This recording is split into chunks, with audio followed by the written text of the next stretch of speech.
ChatGPT, c'est peut-être le système qui fera vaciller Google. Vous regardez plus les CV? Ah, vraiment pas. Bah non, attendez, si je regardais les CV, mais jamais. Qu'est-ce qu'on doit travailler quand on veut que l'amour dure éternellement? Ce que je dis souvent et ce que je rappelle à mes enfants, c'est un tiers de travail, un tiers de chance et seulement un tiers de talent.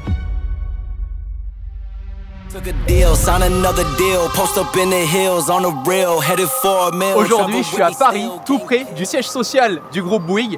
Leur président-directeur général a démarré en 1988 chez IBM, avant d'arriver chez Bouygues Télécom en 1995. Après presque 30 ans d'ascension sociale, son parcours est juste incroyable. Il s'appelle Olivier Roussat et aujourd'hui, on passe 20 minutes ensemble.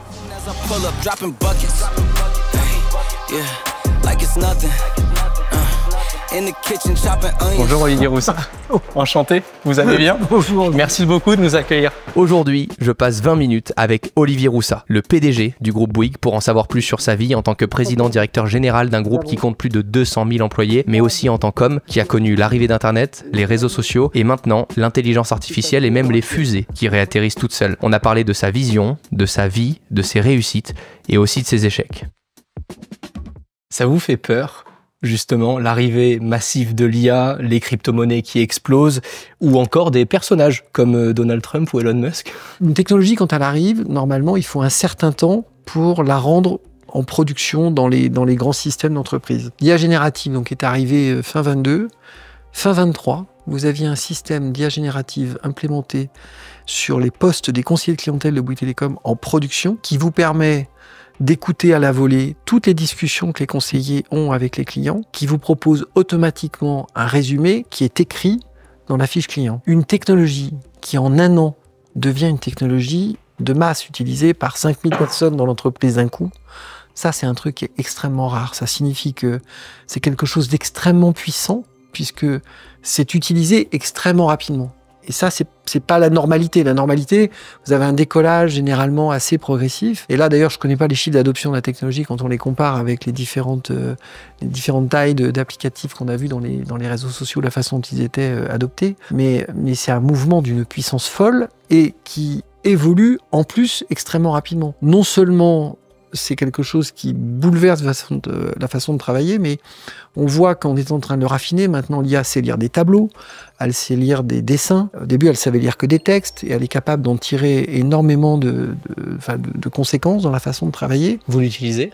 L'IA générative, un peu pour... on a eu récemment un travail où on essayait de définir un peu la façon de libeller les missions du groupe. Alors c'est un groupe très sérieux avec les patrons de métier, des gens tout à fait honorables. On avait choisi les mots qui nous caractérisaient et on voulait essayer de faire des phrases qui définissent ce que l'on avait. Regardez ce que nous proposait ChatGPT.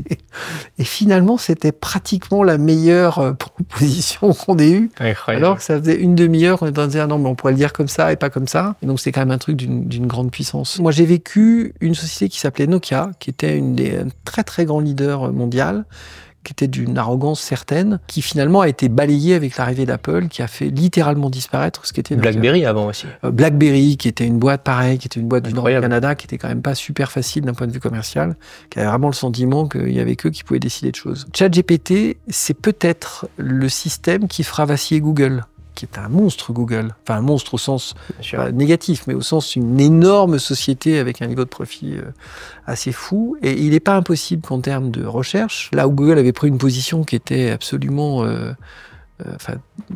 vraiment dominante, c'est le bon terme, il puisse se faire bousculer par ChatGPT. Et c'est intéressant parce que les ruptures techno peuvent changer le classement des sociétés ou le classement de ce que l'on utilise. On peut vous démonétiser quelque chose assez vite et faire monter quelque chose à la place.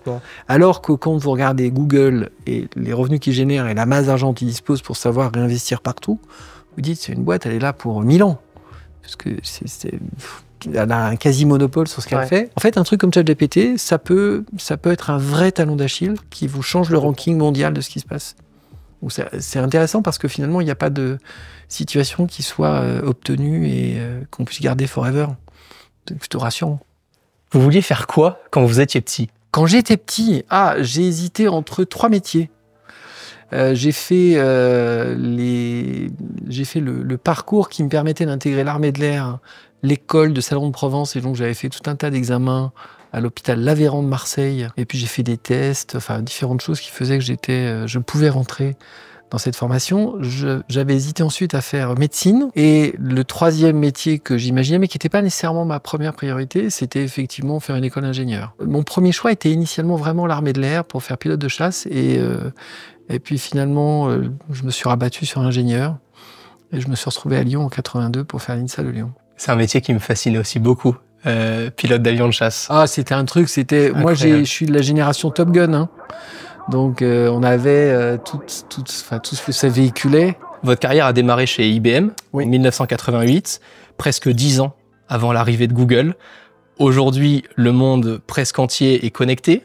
On rattrape des fusées, les voitures se conduisent toutes seules et on pourrait opérer un patient sans être sur le même continent. Comment vous avez vécu les avancées technologiques de ces dernières années? Alors, moi, j'ai démarré ma carrière dans une structure très particulière d'IBM qui s'appelait IBM Information Network, qui était en fait l'ancêtre véritablement d'Internet. C'est-à-dire que mon premier job, moi, c'était pour connecter des ordinateurs que les collaborateurs d'IBM avaient sur leur bureau, les connecter, les mettre en réseau, avec des systèmes de messagerie déjà qui existaient, qui n'étaient pas du tout la période du PC portable. Hein. Vous avez connu que le PC portable, mais avant le PC portable, il y a eu un truc particulier avec des unités centrales. Et il se trouve que IBM avait mis au point une architecture, une technologie qui faisait qu'on pouvait faire communiquer les ordinateurs entre eux dans le monde. Et par exemple, vous aviez des logiciels, enfin des systèmes de réservation qui étaient mondiaux.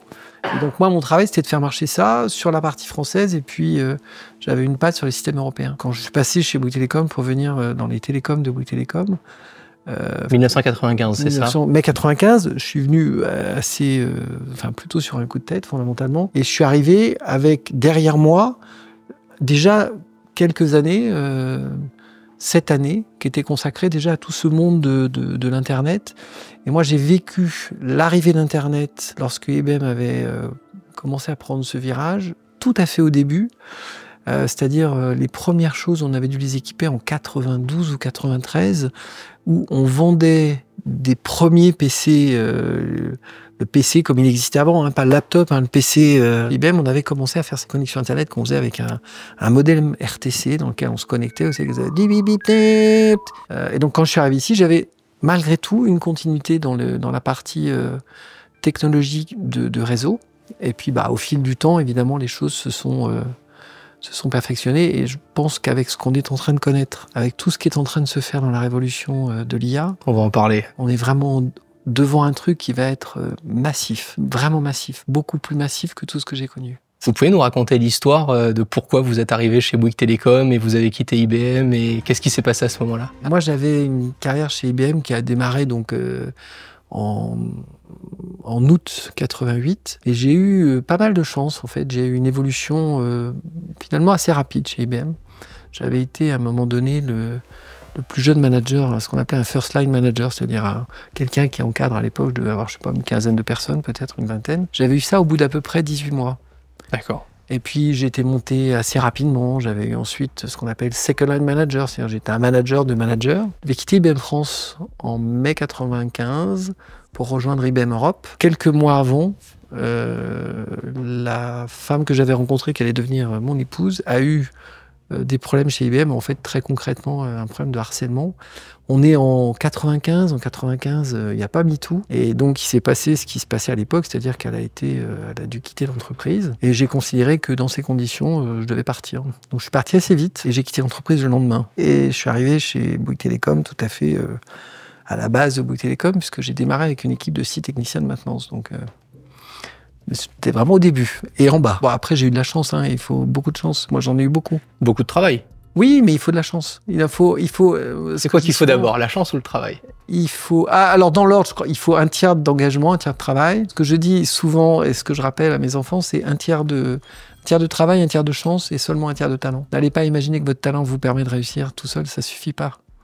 Et le truc important, c'est seulement un tiers de talent. Par rapport à des personnages qui prennent de plus en plus de place, comme Elon Musk ou Donald Trump, dans une industrie aussi énorme que dans laquelle vous êtes, ça a un impact? C'est deux choses complètement différentes. Il y en a un, il a un mandat de 4 ans. Au terme des 4 ans, c'est quand même l'une des plus grandes démocraties du monde. J'ai aucun doute sur le fait que, au terme des 4 ans, il sera plus là. Donc, il peut faire des transformations pendant 4 ans, mais en revanche, Ça va être limité à 4 ans, il a déjà fait un mandat. Trump, c'est un phénomène tout à fait particulier qui est nécessairement transitoire. Elon Musk, c'est pas un phénomène transitoire. Tout ce qu'il a touché, il l'a transformé d'une façon invraisemblable. Quand vous regardez ce qu'il a fait avec Tesla, il faut comprendre que les fabricants automobiles copient ce que Tesla a fait à date. Les plus grands, ils ont 100 ans d'histoire derrière eux, et ils ont découvert que Tesla, il fallait, au lieu d'assembler 150 pièces pour faire l'arrière d'une voiture, Tesla avait imaginé des énormes presses d'alu, il sortait une pièce d'un coup qui remplaçait ça, il baissait le coût de production d'une façon extrêmement forte, et ils font tous pareil. Là, on a quelqu'un qui est quand même encore relativement jeune, qui a l'air d'avoir encore quand même pas mal d'idées, quand on le voit ramener la fusée sur son pas de tir. Mais quand même, c'est un truc qui est juste hallucinant. Et donc, vous aviez des yeux d'enfant quand vous avez vu ça. Ah bah enfin, on pourrait même croire que quand on voit la vidéo, on a même le sentiment qu'ils l'ont rembobiné. Vous savez, comme dans les films, on revient en arrière. C'est la même chose. Et donc, c'est quand même un truc qui est... Ça, c'est impressionnant.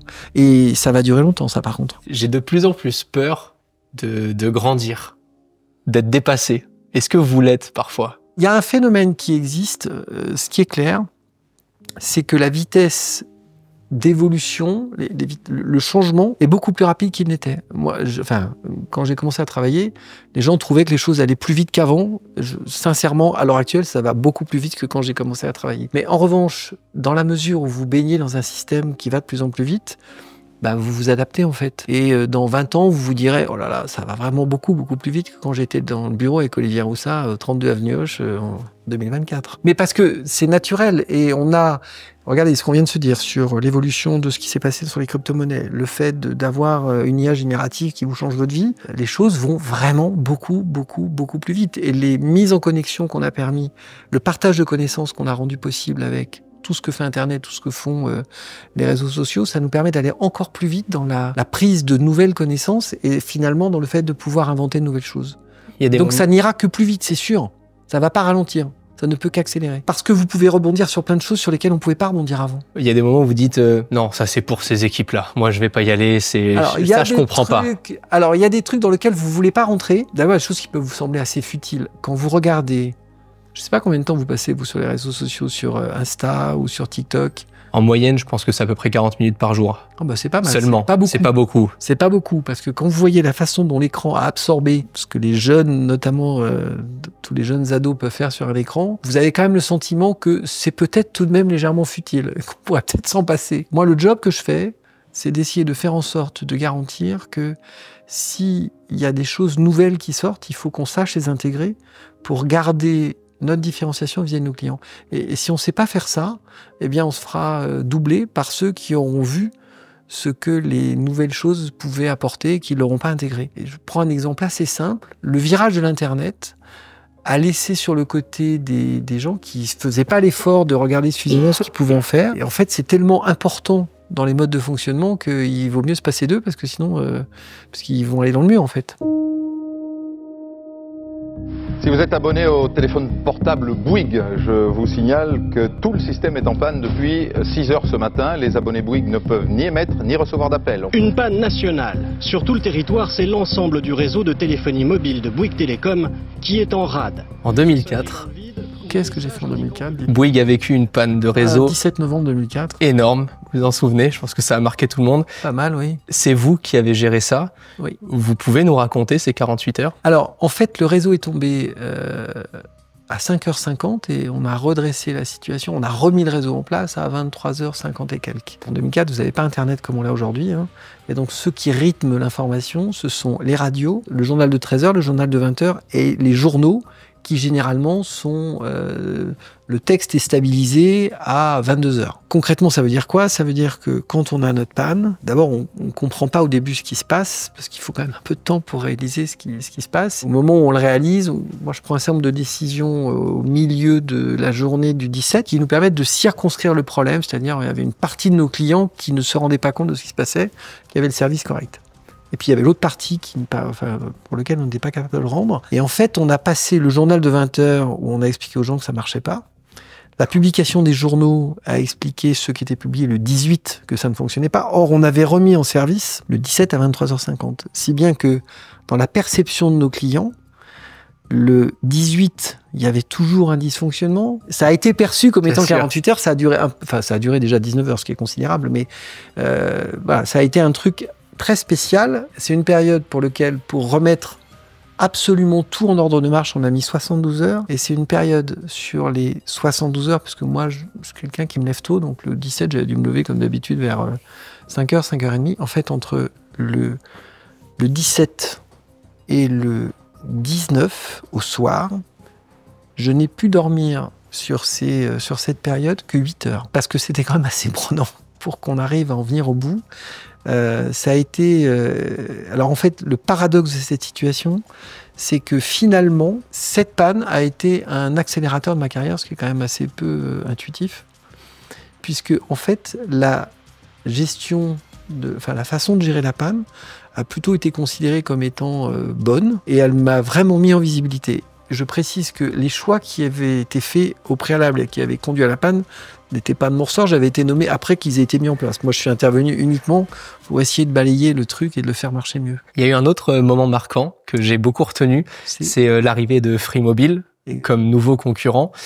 C'est encore un défi que vous avez relevé. Ça s'est passé comment? Le 12 janvier 2012, en fait, on sait que ça va être début janvier, mais on ne sait pas exactement quand, et en fait, on découvre que c'est le 12. Moi, le 12 janvier, j'ai une formation de prise de parole parce qu'on va faire une annonce à la fin du mois de janvier, on va lancer une nouvelle box. Et donc je travaille avec un consultant dans lequel on prépare la prise de parole, et je suis d'ailleurs dans l'auditorium de la tour que nous avions à l'époque, qui est l'actuelle Tour Accor. L'offre tombe, et moi j'ai rendez-vous une demi-heure après, et le consultant vient me voir en me disant « Bon, bah, on va peut-être annuler puisque Free est arrivé. » Je lui dis « Écoutez, non, parce que de toute façon il est arrivé, donc le temps qu'on analyse ce que l'on doit faire, on va pas le faire à chaud, donc ça va prendre quelques heures. » Bon, on fait la formation tous les deux et on a passé 2 heures à faire tout un tas de trucs sur la prise de parole. Ensuite, on a eu cette période très particulière. La conséquence directe de l'arrivée d'Iliad, c'est un truc très spécial, c'est le fait de rentrer dans un monde de l'invective que nous n'avions pas précédemment. Avant l'arrivée d'Iliad, on avait des relations entre opérateurs cordiales. Iliad, qui est le groupe qui détient, qui possède Free, je le dis ici. Free arrive, et là, on commence d'avoir des insultes dans tous les sens. D'ailleurs, on a attaqué Free à ce moment-là, et on a gagné quelques dizaines de millions d'euros, parce qu'on avait été littéralement insultés. Donc, on est parti au tribunal de commerce qui nous a donné gain de cause. Et on rentre dans une période où, à partir de ce moment-là, la communication devient un truc extrêmement important. Et à partir de 2012, moi, je passe souvent dans les radios économiques, dans les BFM, tous ces trucs-là, dans la presse, chose que je ne faisais pas du tout avant. Et donc c'est une assez forte accélération de mise en...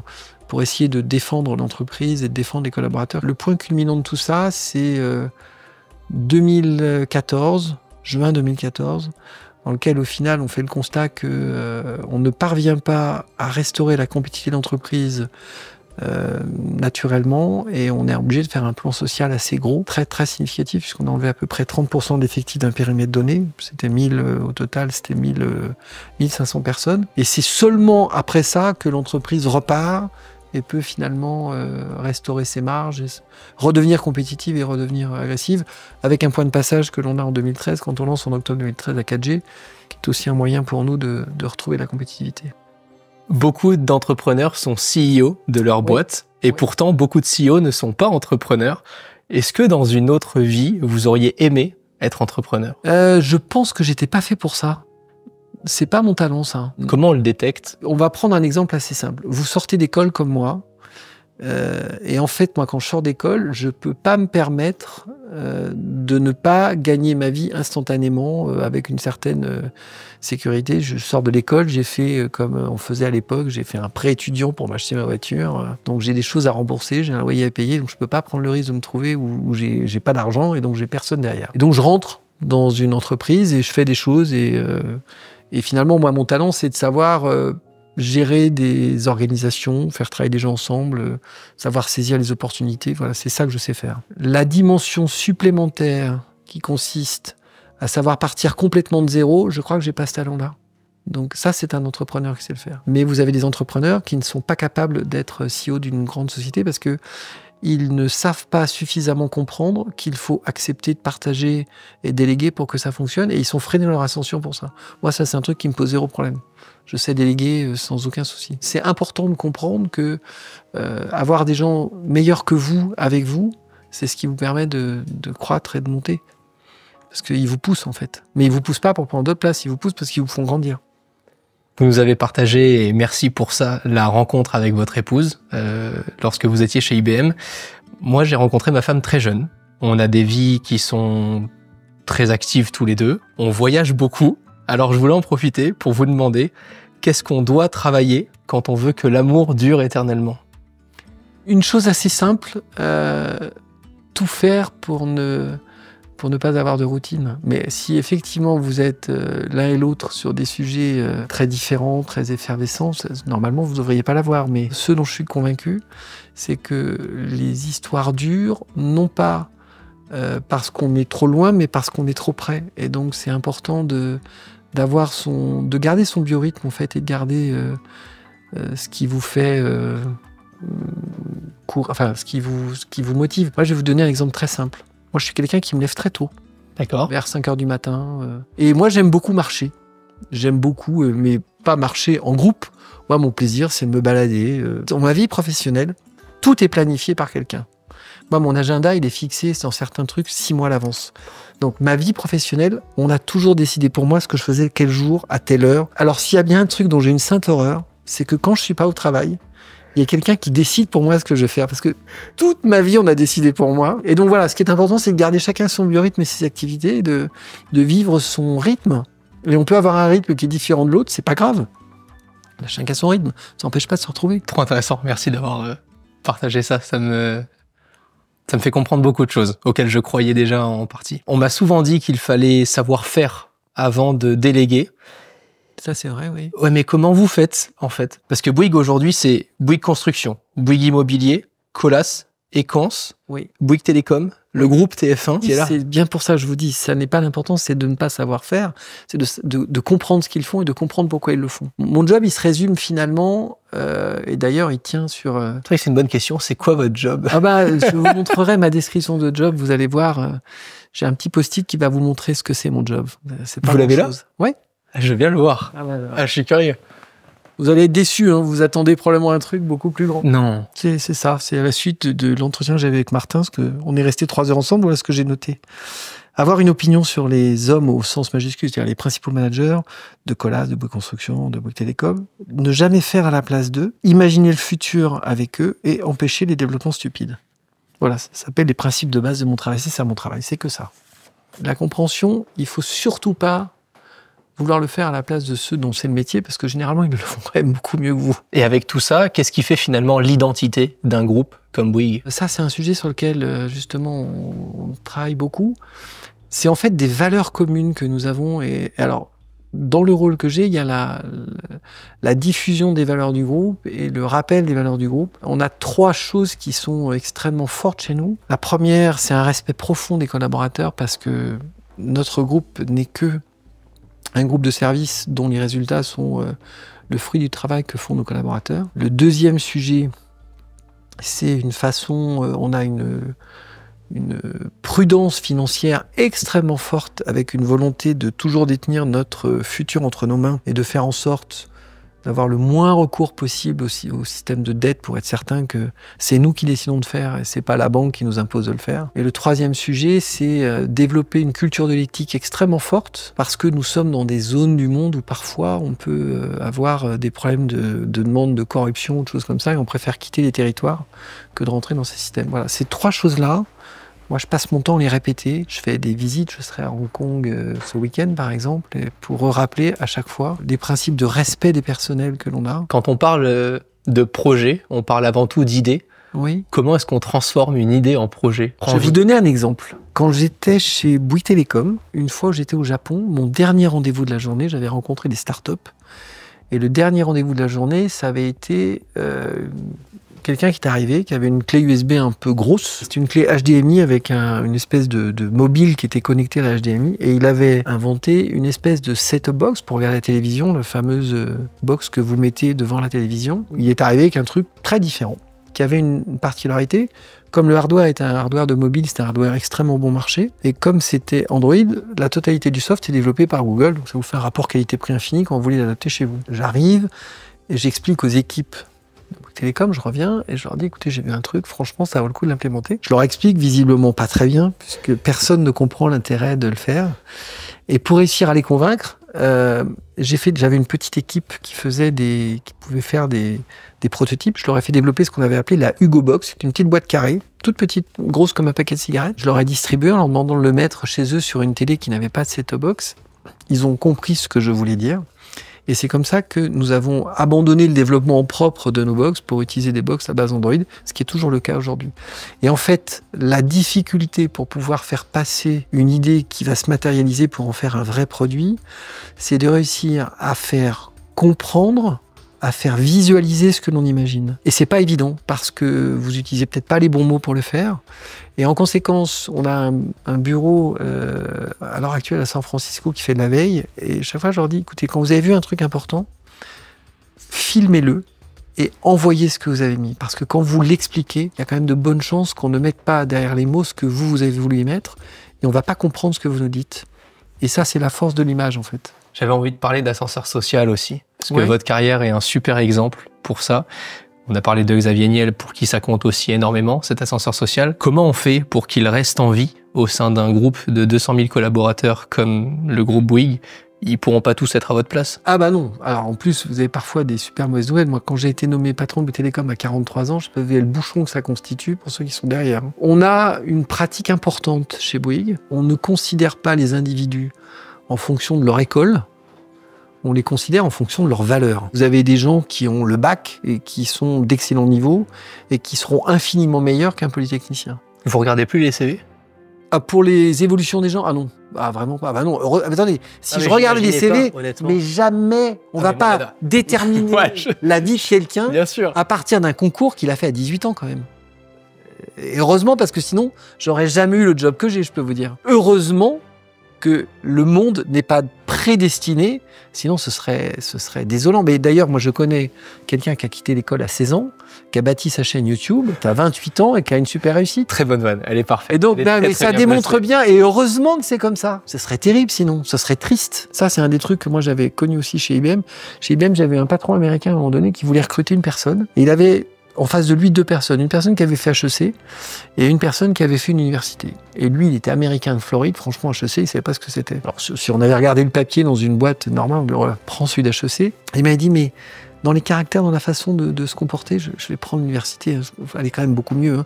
Qu'est-ce que ça vaut l'université chez vous par rapport à HEC? Et en fait, il avait recruté la personne université uniquement parce que ce qu'elle véhiculait, la façon dont il la percevait en personnalité, était plus aligné avec ce qu'il attendait.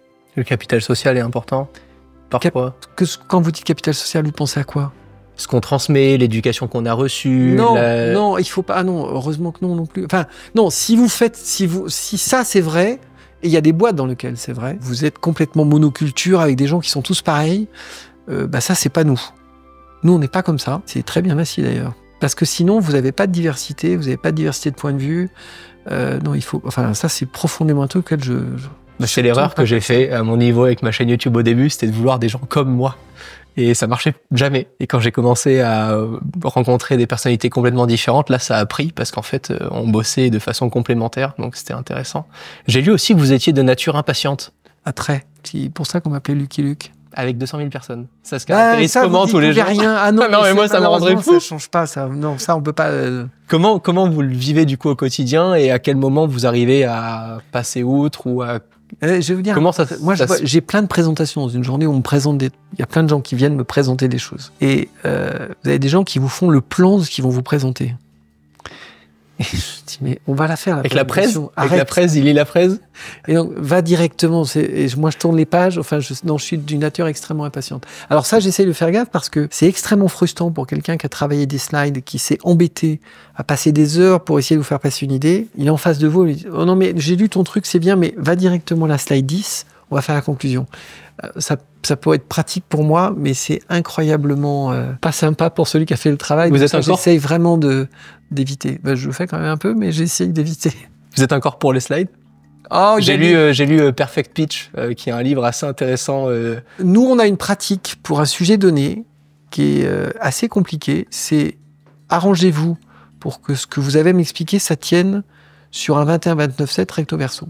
D'accord. Si vous faites l'exercice de ça, vous allez vous rendre compte que c'est pas évident. Or, quand vous arrivez à le faire, ça veut dire que vous avez réussi à synthétiser suffisamment bien et que vous avez vraiment bossé le sujet pour être capable de le synthétiser. Alors que si on vous permet d'avoir 30 pages pour décrire un truc, ça va être une logorée dans laquelle on va partir et on n'aura pas nécessairement fait l'effort de comprendre le détail. Au moins la synthèse, ça vous oblige à aller au fond du truc.